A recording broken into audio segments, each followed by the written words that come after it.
recording? I'm recording. Are you recording? I'm recording. Woo! Hi, Kate. Woo woo. Hi, Marty. Hi, listener. Hello, listener. It kind of feels really corny Who? to say hi to you, but I'm doing it anyway. So, Like our whole bit hasn't been corny as hell. Come on.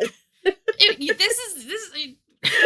Oh, look at me! I'm corny. We've been corny the whole time. I've just been struck by it. I thought I was being really cool the whole time. This is too much. Oh my god. So, Kate, what's going on? Oh, I'm just chilling at home. How about you? The kids don't have school today, so they spent the night at my mom's. So I woke up a little bit late and just kind of got around, and I was thinking about playing Urbex City Builder, and I was like, no, wait until the kids are home, because you can do that when the kids are around, right? That way I didn't get sucked into doing that instead of doing other things. So yeah, I've been having a really good day. It's productive. There's something with real estate that's been hanging over my head, and I haven't really known what to do.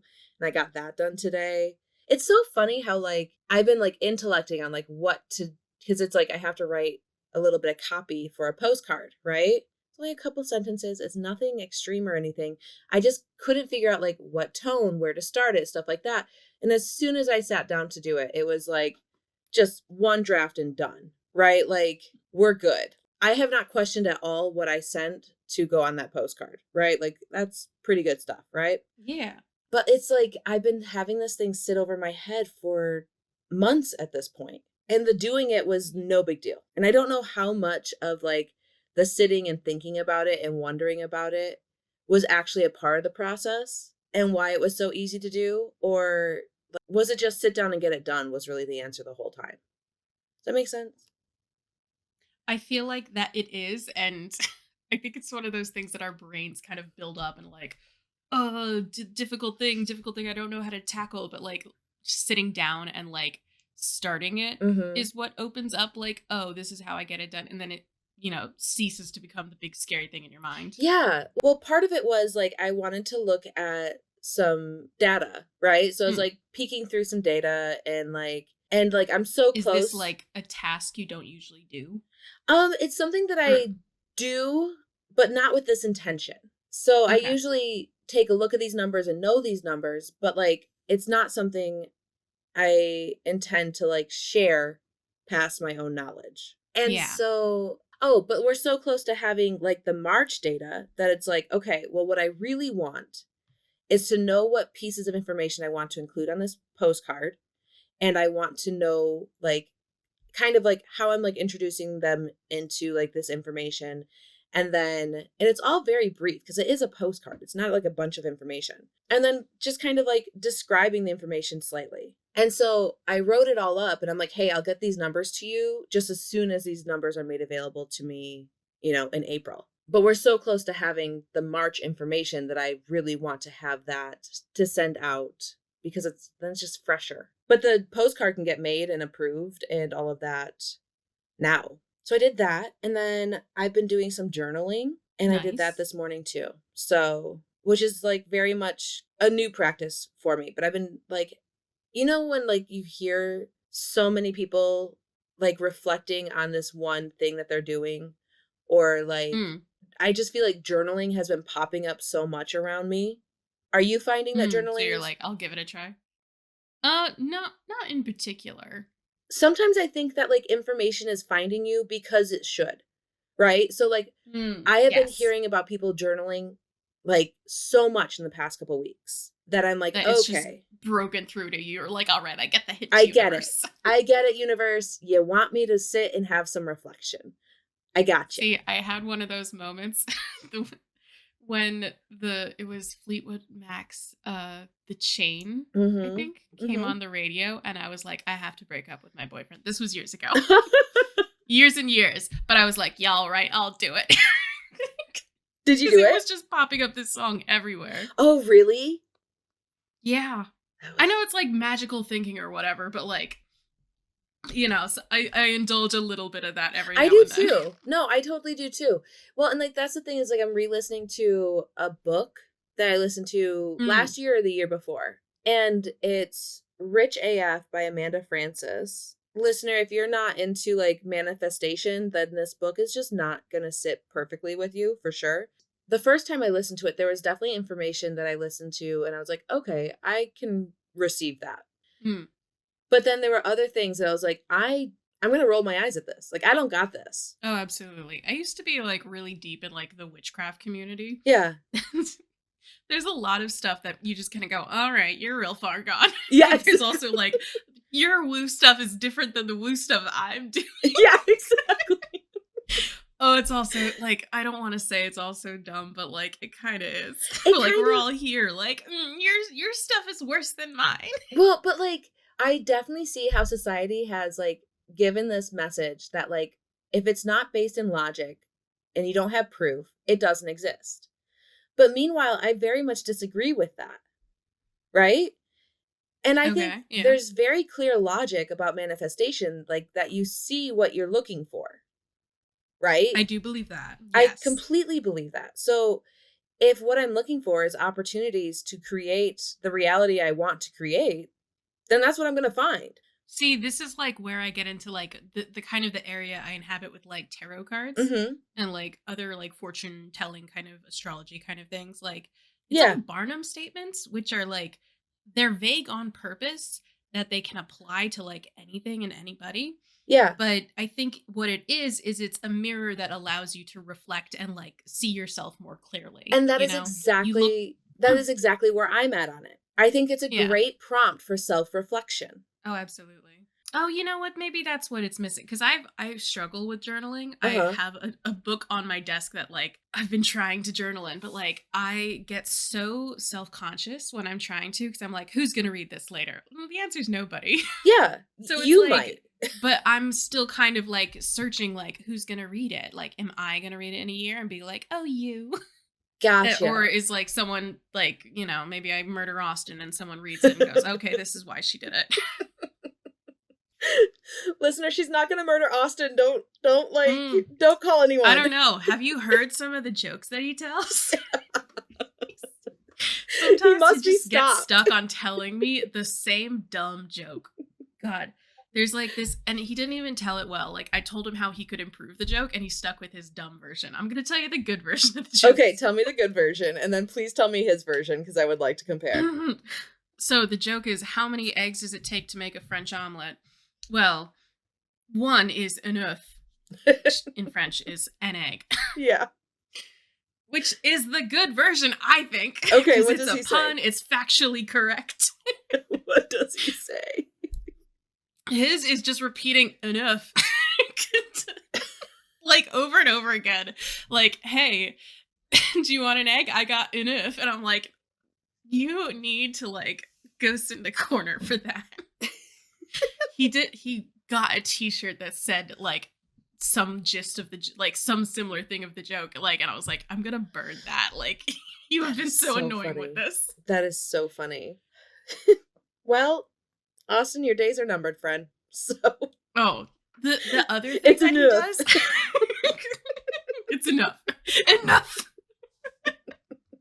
The other thing that he does is, especially like in the last year or two, he just starts going, relax, babe, relax. And then, like, you know, because whenever anyone tells you to relax, you immediately get more angry. Oh, yeah. But, like, I know it's a bit that we do, so we just start kind of like parrots saying back and forth to each other, just relax, babe, relax. Hilarious. Oh, and it doesn't stop. It just goes and goes until we can't breathe. Like, it's... But one of these days, he's gonna do it to me when I'm not in the mood for it. Oh, that's one of Andrew's things. When I'm like overstimulated, I'm clearly like at the end of my rope, stuff like that. He'll be like, so this would be a bad time to X, right? So this would be a bad time. And like, I'll be like, I just like am overtouched. I like cannot, right? And he's like, so would it be a bad time for me to give you a hug? I'm like, you really would. I'm so sorry. Yeah, you fucking would. Yeah, please don't. Okay, I'm gonna... So listener, I think it's probably important for like what Kate and I are planning on talking to you about, for you to like know that it is like mid to late March right now, because obviously you won't hear this for months, right? That makes sense? Yeah, probably. Yeah. A month or two. Yeah. So, Kate, do you want to tell listener what we're going to talk about? No. We're talking about our business plans, kind of our first quarter of the year check-in, see how we're doing. Yeah, You know, exactly. what our business plans are, like what we've accomplished and what we're, What we're yeah. still working on. Yeah. How we're doing on our goals. Do you want to go first? Sure. So for one thing, I have a 2025 bingo. Ooh. And Okay. yeah, so that's what I did for like my quote unquote resolutions. Oh, I love that. Yeah, and it's really interesting. Aw, Kate, one of them I have on here is Visit Kate. Aw. I forgot I wrote that down. So I gotta do that one. But yeah, so that's really fun, and I kind of have to go through and see if there's anything that I haven't, like, that I can cross off. So first off, my like monetary goal this year is higher than I've ever made in a year, but I'm also like, dude, I will be like somewhere between a third of the way to that monetary goal and halfway to that monetary goal by the end of this month. So like, nice. yeah, that's freaking cool. Yeah, for the first quarter of the year, that's really good. Do you feel like, where are those sales like coming from? If you feel like you've looked at the numbers, absolutely, like, yeah. Is it mostly the Christmas book? Well, exactly. So I had my release for Accidentally Under Your Tree in November. So all these royalties are payments being made from, December and January. And then also I had a free book like promo that I did with a couple other authors, and that ended up generating a really good month for me too. And so through like those things, my like royalties received are really strong at the very beginning of this year. And so like that's been a really good like that's been a really interesting thing to like take that information and be like, okay, so what can I do to generate this again, right? So clearly my Christmas series is like a solid choice. Yeah. I think people like do kind of pick out holidays as like, this is going to inspire what I'm reading right now. Absolutely. And then I have a Halloween novella that I'll be putting out this year too, and I think that'll be really interesting to see how that affects like sales. Nice. But like these are fun like books I can come up like bring out for those seasons. Yeah. No, and then every time you come back around on the year, it's like that's a reason to promote it. Like, absolutely. Hey, this takes place at this holiday. Yeah. And then I'm also going to do a Christmas in July for Accidentally Under Your Tree. Oh, cute. Yeah, push it then, because it seems to be something that people do. I guess like there must be like a demographic out there that just goes, God, I wish it was winter in July. There's gotta be somebody. But meanwhile, in our northern states, we're like, no, we're good. Like, keep this sun for a little while longer. But yeah, so I'm really excited about that. I've ran a couple of like promos so far in February and March, and those have been like really solid. They've been free promos because like one of them was All Roads to Carter and You and Me in Quarantine. I did free days for Kindle Unlimited, and then Just Fake Married did a free promo this month. And so wait, so how many books total do you have now? Oh, that's such a good question, Kate. I'll look it up. Maybe we don't even say books, because like I know you've got like a couple short stories that aren't like in hardcover form.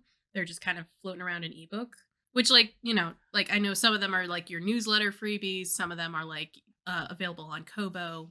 Well, I'm just doing like things I have published. And yes, they are like, some of them are, short stories or novellas and stuff like that. But there's 6 at this point. And then I have a pre-order for Remy and Alicia Can't Fall Again. Okay, nice. Yeah.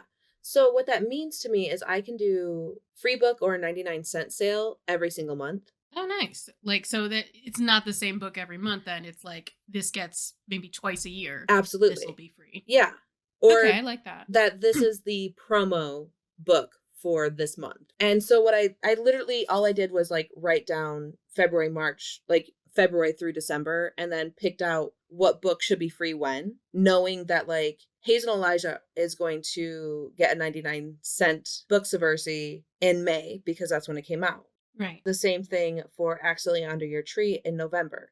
Okay, so those are blocked off. And so like I just need to make sure that like the free book for both of those isn't like going to be, or at this point I'm only doing 99-cent sales for them, I think. But I don't want them to be right next to each other, right? I want them to be a couple months apart. And so like planned out everything kind of based around those placements. Does that make sense? Yeah.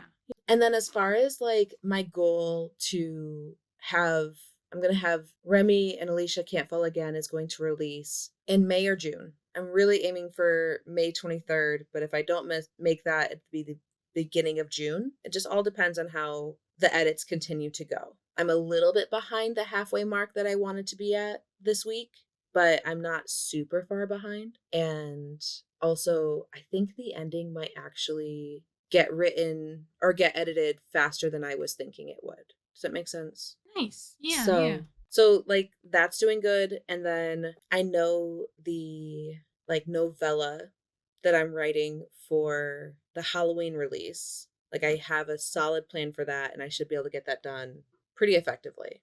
And so yeah, that's my update at this point. What about you? What's going on? So I released Tales from the Orchasm in February, Mm-hmm. kind of like haphazardly releasing it. Like I didn't do arc readers. I didn't do like a whole lot of promo leading up to its release, and I think after it's released I only did a few posts also. Mm-hmm. That said, I have been all over the place. Things have been very hectic at my day job. My boss went on maternity leave, so we're all kind of just holding down the fort till she comes back. Yeah, figuring out life without her. And yeah, and we're also kind of adjusting to the fact that her boss is like super micromanaging. And that just I don't makes me want to feel say bad whimsical. for her. I think managing her boss. He feels like he goes off his own impulses.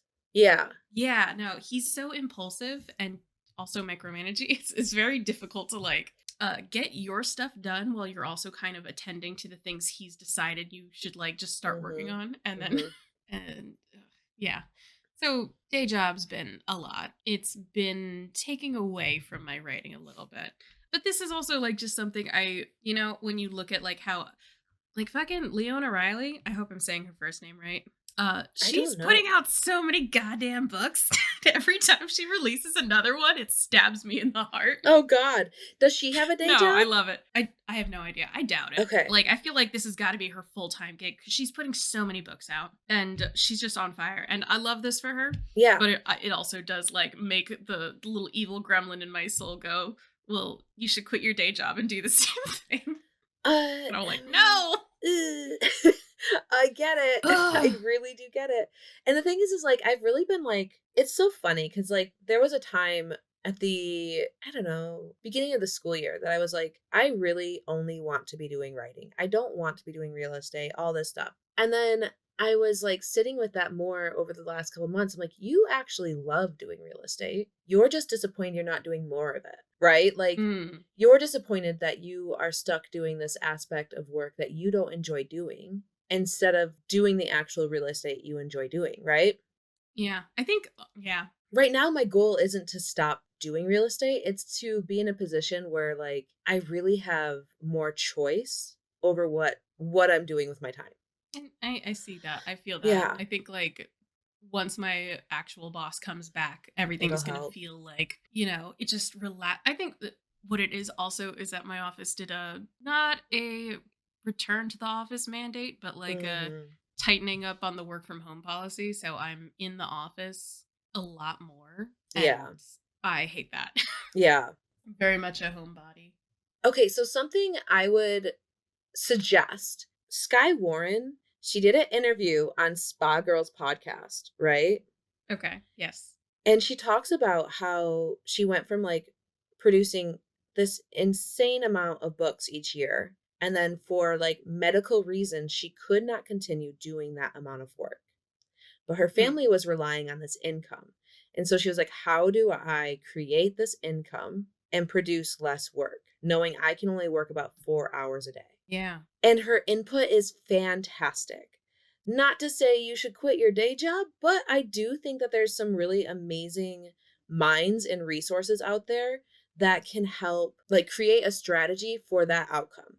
I think also like I want to say like 6 months ago we had a conversation where we recorded an episode where we talked about writing smaller books, shorter Uh-huh. books, as opposed to like a I want to say 60, 70, 80,000 word Mhm. novel to kind of aim for the underside of 50,000, like Yeah.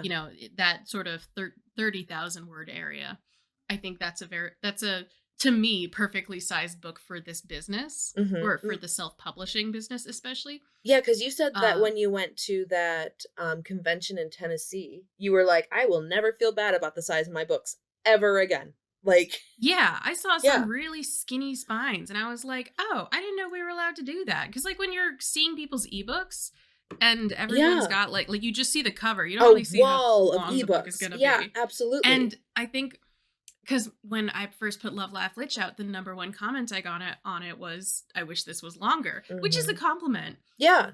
But it's also like it kind of like embedded itself in my psyche like, oh, you should be writing longer books. You should write full-length stories. And Yes. that kind of I think compounded with some other internalized shit about what a book should look like. Absolutely. Yes, absolutely. But the thing is like I've been following my id a lot and Yeah. I have been unfortunately writing longer things. And so I'm like, no, no, no, no. We said we were going the other way. So, So as soon my as I get off this train, I'm gonna I'm gonna get back on that train. I am committed, unfortunately, for the next year or so, I think, to long books. Ugh, isn't that such a wild, ultimately, I know my writing schedule for the next 2 years. Like, I might not Mhm. have written it down, but, like, I know it. It's just Yeah. the wildest thing to me sometimes. But shorter books. Oh, that was another thing.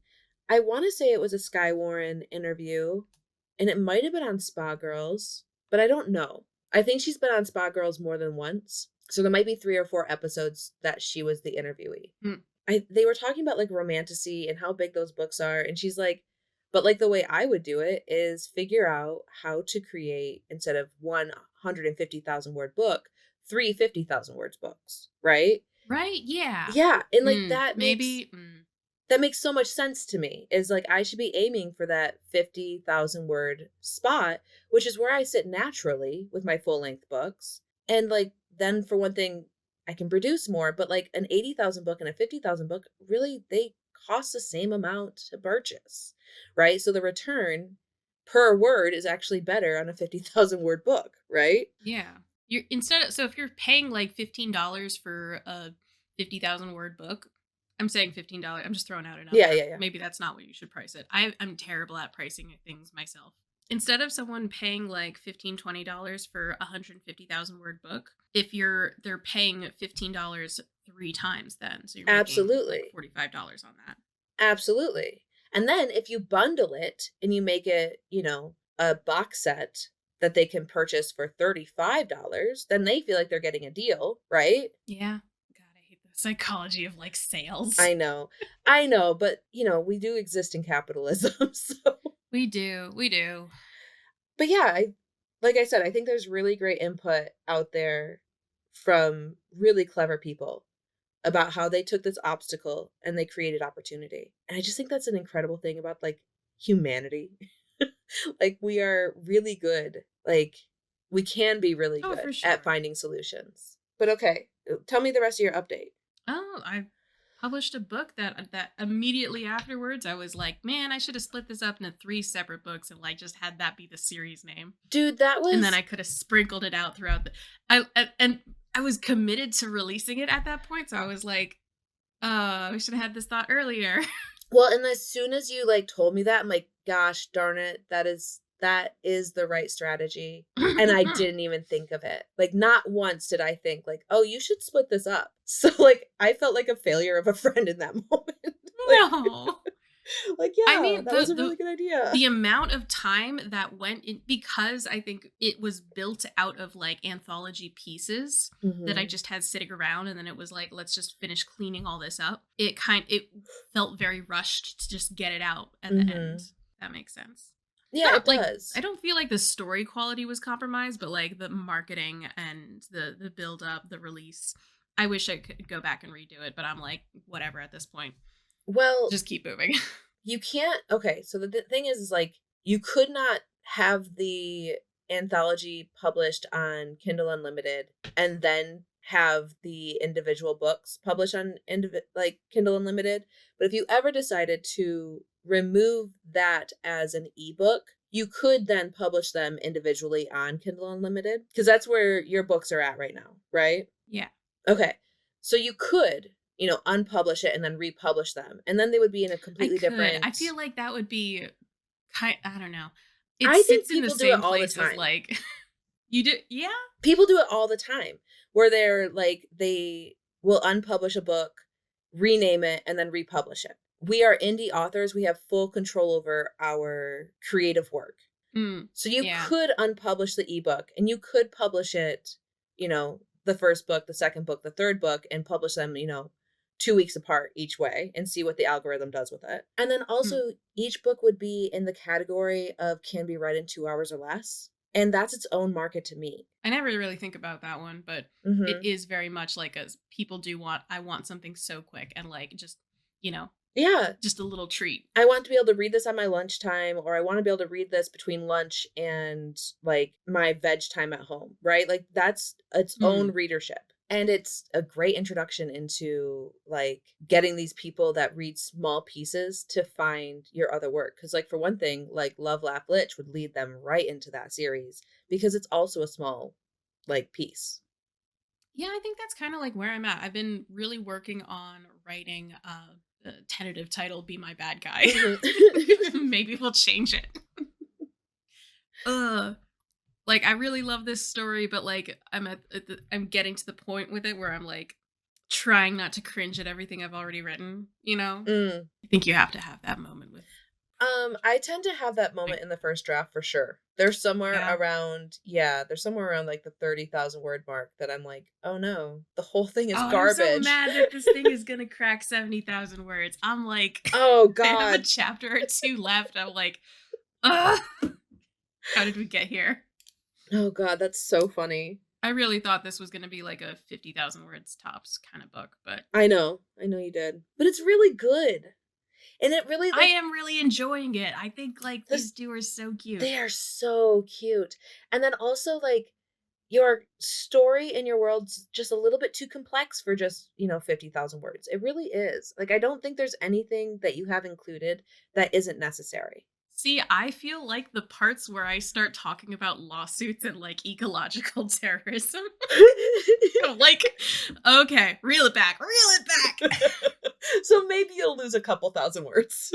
There's hopefully there's a part in where the bad guy is the actual bad guy of the story is monologuing, and then he says something that's so marketing coded. I'm like, oh, I need to remove this. It sounds like. But Mika was all about like it. Mission statement. He is very like that's his personality. But I was like, I need to take this out. It's too dense a sentence. I don't think it necessarily needs to be taken out. I thought that Moss had a really good idea of like breaking it up into two different chopping sentences. It up. Yeah. I also do think that like while it might be like very much like handing the reader the point of this character and what this character represents, it also does show the villain as the villain. I see why you're like, oh god, no. But like at the same rate, like I also am like, I see why you'd include it. See, I think what the problem is I've chosen a kind of campy art form to riff off of. And a lot of the things of markers of like what makes a good drama. See, I do think this is a conversation that would be out of our depth. But I think you can take a lot of different writing advice and sort it into genre specific. Like, this is good for this genre. And like, so all the show don't tell shit, very good for dramas where people are supposed to pick up things on their own. Yeah. But like a superhero story, it's very much flattened out a lot of the time. And you do have like, you're playing with these very archetypal roles. Yeah. Everything is kind of flattened out, less nuanced, Not that there can't be not a nuanced storytelling, but like its origins are very campy and very limited to like the amount of panels that in a comic strip or in a comic book. I You think know, it's that's like really there's so interesting. little space that like you have like that this is how the art form evolved. I'm Yeah, sorry. I I have a lot of I've taken a couple college classes on comic book history and like the that's evolution of the art hilarious. form. Um, So I'm like too deep in it. I am so in love with that. So, but I think that that's a very valid point to make. And it also is like by continuing with that, you are playing to your audience, Yeah. right? Like they don't need to include a monologue in James Bond, but they still do. Like there's still a monologuing villain in like the updated like movies, right? And Yeah, but I was see, I feel like a James Bond kind of structured story, the spy novel kind of mirrors or it takes notes from like your typical murder mystery novel. And the mhm. murder mystery, the monologue at the end is kind of vital because it while it spells it out for you, it kind of lets you know if you got it right or not, which is Well, but at the same rate, like that's exactly what we're talking about here is that this readership is still engaged with is likely still engaged with the original material, right? mm, Like that they're drawn to a superhero book because like they enjoy the Marvel movies, which still engages with the original material, right? Like even if mm, they are not comic book readers, they would still be in this genre that like that uses these patterns, right? So what I would mm, personally say is I still want your villain to monologue, but I do think that it's worth taking a little bit more time and maybe even like watching the way that villains monologue in James Bond because even though they're doing it, it doesn't feel corny. mm. So there's this thing, so this is going to feel like out of left field. Hmm. Have you ever watched Star Trek the original series? No, I haven't.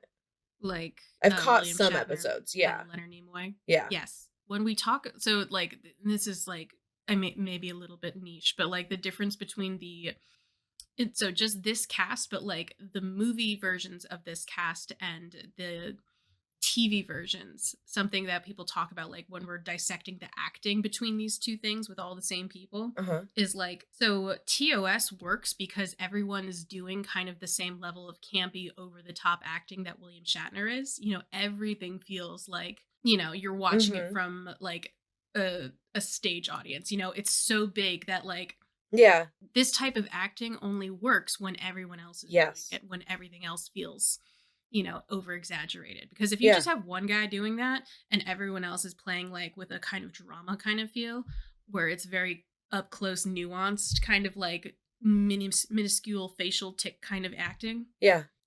Where am I going? My No, God. but okay, so what I'm getting from this is that one of the reasons why it works with the way they do Bond is because everyone's in the same film. Well, yeah, like he's holding you over a shark tank, you know? Of Yeah. course he's monologuing at you. Yeah, but like you have that same element. Yeah. I think what I need to do is like go through this chapter like one more time when I'm Yeah. feeling better. Yeah, that's fair. It's just about the story overall. And like Mhm. I'm going through like the first few chapters to like kind of nudge the plot together a little bit more. Mhm. Yeah. No, Yeah. I'm sorry that we're just keeping talking about like my problems with this book. No, but like I don't know, I just get it. You know what I mean? Like and like I have been wondering like your issue with that line and like stuff like that, is that something that I have an issue with as a reader or am I just projecting how I would feel like as the author? Yeah, we talked about I can't remember if we talked about this last week, but the stage fright of like reading your shit to other people Mhm. and the way that you suddenly start attacking your lines. Yeah. There's stuff that like I read it through the first time and I'm like, this is a perfectly like this is a good first draft, and then I read it to the group and I'm like, oh no, this is bad and broken on every sentence. You know, like I'm Yeah. tagging every third paragraph, like fix this. And the notes I leave to myself while I'm like reading to people, I'm sure sound like the meanest, most aggressive. Because I'm like, fix it, bitch. There are moments.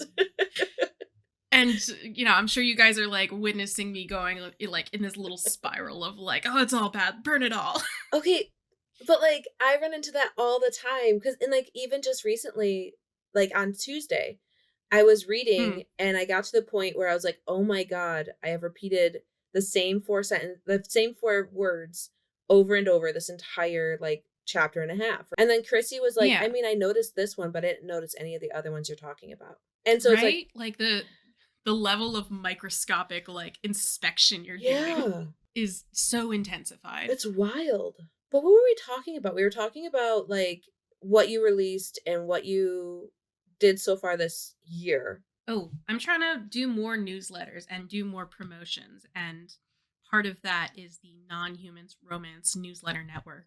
I don't That's know if network is part of it, but like her name is Opalescent on a lot of social media. So she on Instagram, she's yeah. Opalescent. Meg, I believe is her name. She organizes it. She does a phenomenal job like at bringing this community together. Basically, and she has a very firm anti-AI stance. You're not allowed to have AI in any of your works on any level. Like it's not allowed to be on Wow. the cover. That's It's not awesome. allowed to be in the text. You're not allowed to use it in your Yeah. promotional like no way. It's a very firm. And I love her for that. I think it would be so heartbreaking if she didn't have that stance. Yeah, I And agree. you know, because like it really feels like we get to be a part of something that's like true art only. Yeah. I hate Well, to and then, say it like that, but like for real. well, because like I saw this tweet that was like criticizing, there was an article done where this author, it was being interviewed, and they said something along the lines of like, you know, if I have to describe a room, I'll tell AI like these are the details of the room and I'll have them generate it and I'll put that in. But like you are like the part you put into AI, just put that in your book. And like that's what she's saying. It's like Yeah. that's how, and I think it was a she, but that's how they use AI to help them, right? Mm. And the tweet was criticizing the use of AI at all because, you know, the details that are revealed within a room reflect like a character's like perception of that room, and like, you know, the things that we pick up as people are individual and AI could not generate that, right? Yeah, I think also within the story, if I tell you that there's a gun on the hanging up on the wall, like a Chekhov's gun kind Yeah. of deal, because I'm setting a Chekhov's gun up for the ending, Yeah. Yeah. that's an important detail and I'm putting it there on purpose. And I might nest it within like, oh, there's also a bunch of other things hanging on the wall. But I might use like portraits to like it, to let you know about this rich family Absolutely. storied history, you know? Yeah. Or maybe like a creepy portrait that like follows you. Like stuff that like sets the ambiance and it explores the world more. Yes. And all of that detail has to be intentional from the author. If it's not, that's just garbage that you're stuffing your book with. And I don't care how many people go, oh, you're anti AI? The fuck out of here. No, I'll die on this hill. And the thing is like, I, much like everything else, I'm very much like, I can't tell anyone what to do and where they should stand on things, right? So No, I will. I that, and will. that's fine. I'm I will, killing people on this hill. Like, I'm so mad and frothing at the mouth. well, and the thing is like, I will stand behind you, like, I kind of, I'm right here with her, right? Like, actually, this is She's how the I crazy feel one, about it. but like, I'm gonna let her kill you, right? Sorry, my hands are tied, right? But like, I do think oh that no, I let her off the leash. oh no. But like, I do think that the tweet is making a different, their motives are different than the person that was interviewed for that article. So the person for that article isn't producing books because this is their art form. They're producing books because this is how they make their money. It is no longer about the art. It is now about how quickly can I push out a book to make money off of it, right? Yeah. And that is not a position I ever want to take and be in, right? Like that is not my Yeah. motives in creating any book ever. Also, like, I think of it like the full fucking. You know how people are going crazy over food and like, oh, all natural food and like, oh no, what if they stuff our food full of chemicals that don't need to be there, blah blah blah, like all that shit. Normally, I'm like that's too crunchy and woo woo for me. Like I don't care about seed oils, but I feel like I do feel a little like a little sympathy towards this like topic because I know this feels utterly irrelevant. No, I'm listening. But it's like it's fluff. They're putting like you remember the fucking 1920s book The Jungle?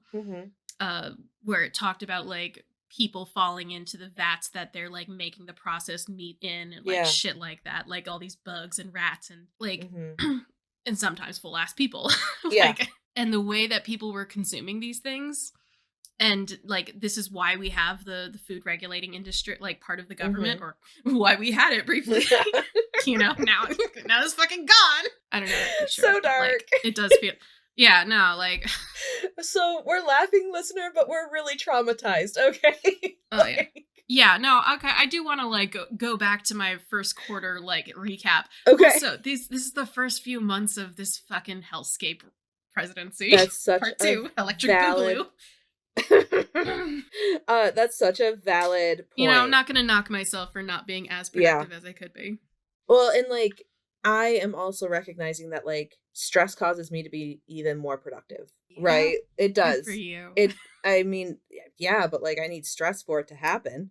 Like that sucks. Yeah. Like there's so much comfort in going into my books and like thinking about nothing else. And escapism is yeah, nice. and then also like by focusing on like even my real estate career, it's taking attention and energy away from things that make me feel like I'm less in control. And so right now I'm very productive because it's making me feel better about everything. Yeah. Yeah. I like that. Yeah. You know. Yeah. As a coping mechanism, it's not the worst thing ever. I'm not killing people on a hill. I'm joking. But okay, so go back to your quarter. No, back to the seed oil shit. Oh, seed oil. It's with AI, it's like I get it if you don't want to put like weird stuff that you don't know what it is into your body. Like I do understand that. I feel that way when I eat like a whole bag of Cheetos, you know? It's like, the toxins, the microplastics, whatever, yeah, you know, whatever. like you know, you eat something that's so artificial and then you go, okay, I know that's going to give me cancer in 20 years. Whatever. But like when you I feel like take that feeling, you know, that disgust and that kind of like knowledge that this no matter what is going to be bad for me. I feel that so deeply about like the AI fluff that people are just stuffing into books and every part of our life. Mm-hmm. You know, it's like, why would I let that in my brain? That's very fair. I know. You know, this is not what we wanted to talk about. Not at all. Not at all. But I think you were telling me about the student that was regretful for using AI to help them study and write their essays because now everything's gotten harder and their classmates are understanding the material better and able to produce these essays better. And the crutch has been so integrated in that student's process to stop doing it would completely fail them out of the class. It's literally atrophying your brain. Like, I'm gonna be so for real. Like, I grew up being told, like, if you watch cartoons and SpongeBob, this shit will rot your brains. Whatever. Yeah. No, it's just a cartoon. Mm-hmm. But, like, not using the muscles is what what rots it. You know? Absolutely. So you sit at your desk all day, and then you're like, oh, no wonder I can't run a mile anymore. Because you sit at a desk 8 hours a day. Yeah. And, like, if you don't use your brain for, like, little word puzzles or the crossword or Wordle or whatever you're doing. Yeah. You don't have to do these talking things. To people and like seeing talking to people. Yeah. Seeing what other people are into and like what they're doing and like all this is input. I'm in such a mood. I'm like probably going to go back to the dark ages and be like, all right. A typewriter's too modern these days. Typewriter's too modern. You should write with your hand. No, I'm not going to do that. I'm not going to do that. That's too far. I mean, I'm journaling with my hand, but I have to say my hand hurts. But and I'm not even journaling a lot. Like I'm pretty brief about it, but I don't know, Kate. Do you have any more thoughts about your quarter? I am gonna try to achieve the goals I've set out for this year, even though they are looking more and more like to me. I think I might miss one of them.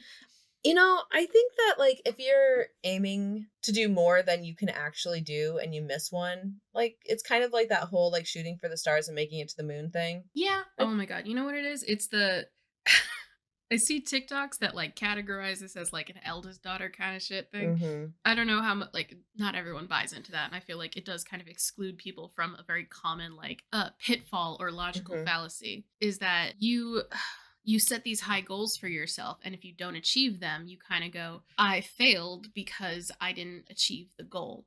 But like Mhm. really what it is you move the goalposts continually for yourself. You Yeah. like you get to the goal and you don't celebrate it and you go, all right, this was expected of me. This Mhm. was, the bare minimum. Yeah. When I really just it did was your what stretch goal. Yeah.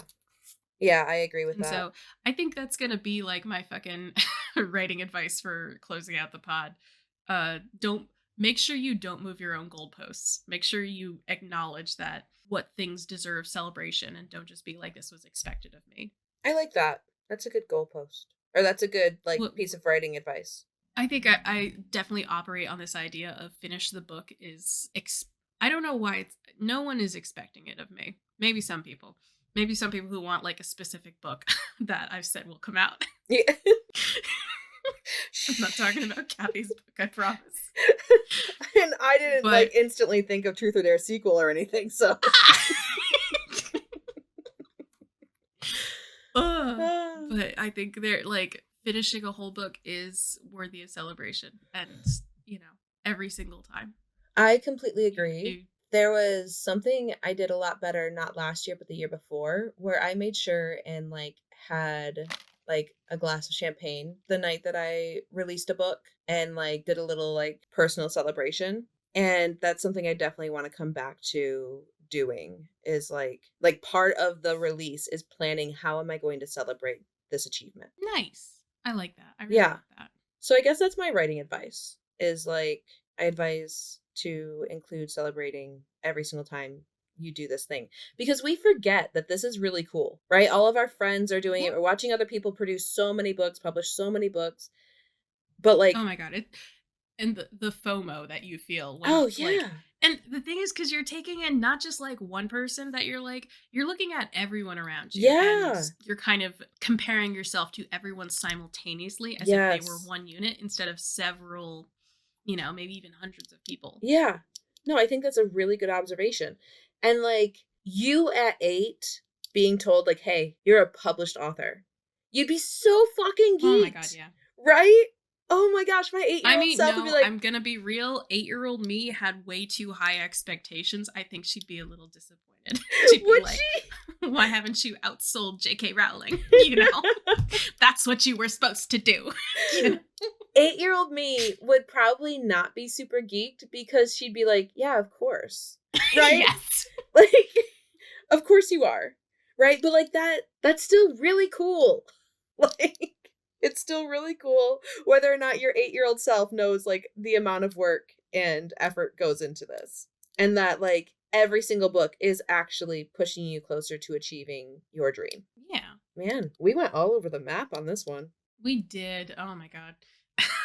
We ended on Who an knows uplifted what note, so I mean, we did touch on the thing we said we were going to touch we on, but then we did. left it behind. Yeah, but I mean, that's what they're here for. That's Yeah. our charm.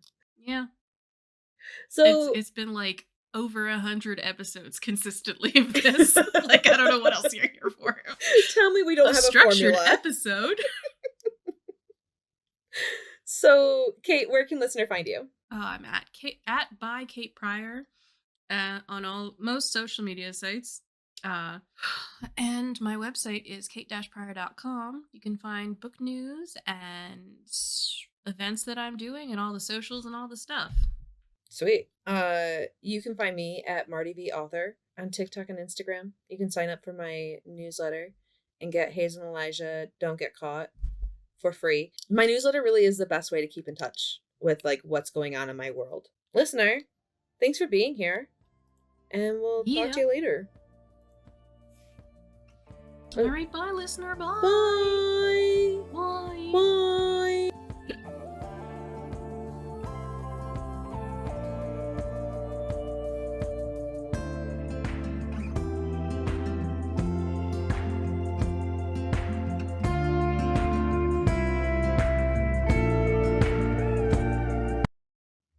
Hello, listener. It's just you and me now.